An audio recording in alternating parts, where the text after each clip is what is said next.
ꯈ꯭ꯋꯥꯏꯗꯒꯤ ꯅꯨꯡꯉꯥꯏꯕ ꯑꯩꯈꯣꯏꯒꯤ ꯃꯦꯊꯃꯦꯇꯤꯀꯦꯜꯒꯤ ꯑꯣꯏꯕ ꯇ꯭ꯔꯤꯛ ꯁꯣꯠ ꯑꯃꯇꯪ ꯃꯌꯥꯝꯗ ꯊꯝꯖꯒꯦ ꯃꯗꯨꯗꯤ ꯀꯩꯅꯣ ꯍꯥꯏꯀꯥꯟꯗ टू डिजिट नंबर से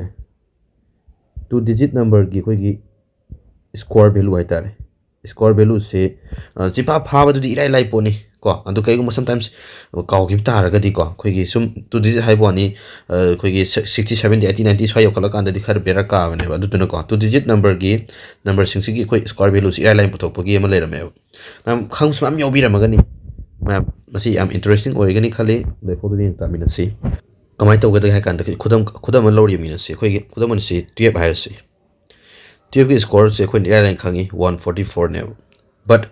सुमाइना चिंफा फाबसिन तबिदा इराई लाइब ट्रिक शॉट अखोई मसिंग चारक तारगदी टू डिजिट नंबर द खरा ग्रेटर ओरक लैदनको सुमाइन यंगसे सी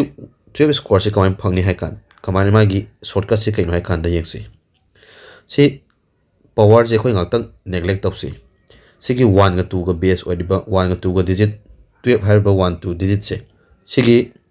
राइट साइड ओइबा 2 की स्कोर लविरो 2 की स्कोर क्या नो 4 अदु बखोइ इबा कांदा 4 है तारगदी ओनली सिंगल डिजिट नि अदुना double digit the थमसी सुमाइना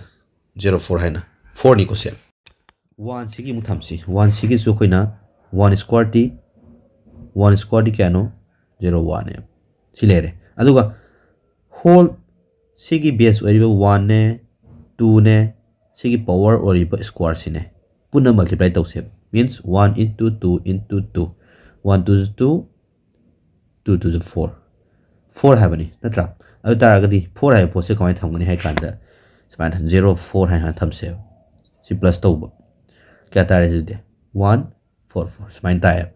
I C explain तौब हान बोई बगी मैम कुइना चंगनी एस कुइना चंगनी काना खन बि है बट एप्लाई तौरा कांददी सुम हॉट हैबिट लेरा कांददी सिमु थुबा लेरमद्रे खितंग चावबदी यंगमिनसेब हांगे खलोने 97 की स्कोर क्या नो हांगदी कमाई खुमनी कनाम अनंब 90% स्टूडेंट सी कसु फारोय सी के थाक स्पोर्ट मैक्सिमम 30 बौ साइज द फार दम लोय बंगाक्तने बना मन अदुना कौन पतोकनी यंग सी अप्लाई तौसी हुजकी ना हाई क्रेबल सी अप्लाई तौसे सी यंग सी हाबदा बेस ओइल बसिगी राइट साइड लाइबा 7 सी की स्कोर क्या नो 7 7 49 9 की स्कोर क्या नो 81 अदुगा हाइबा पावर ने बेस ने पुना मल्टीप्लाई तौसी 97 क्या नो 97 63 ने 63 है पोस्ट सिदा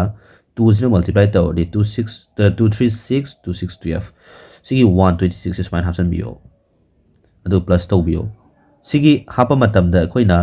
कोइगी सोना कन राइट साइड ता लेरिबा सिमा कोइना सिजिमा कोइना ब्लैक ओइन थंबिरंबा को सिगी सेकंड सुब सिदगी थंबिगदबनी को 126 असुमना थंबिरे अदुगा ए तौबि लोरे 9 4 6 4 10 0 2 3 4 9 सुमाइन ता है 9409 सी खोइगी हुजिकी 9 10 सी फाइ स्टैंडर्ड सिददी कना यावररोय बट अदु सु कैदौनी मल्टीप्लाई तो लाकनेबा सी असु लेबा नते इसाना स्पीड हेजा तारगदी 97 सी मल्टीप्लाई तरोगा 7749 अदु अमाइन तो हॉट की बसु कैसु नते बट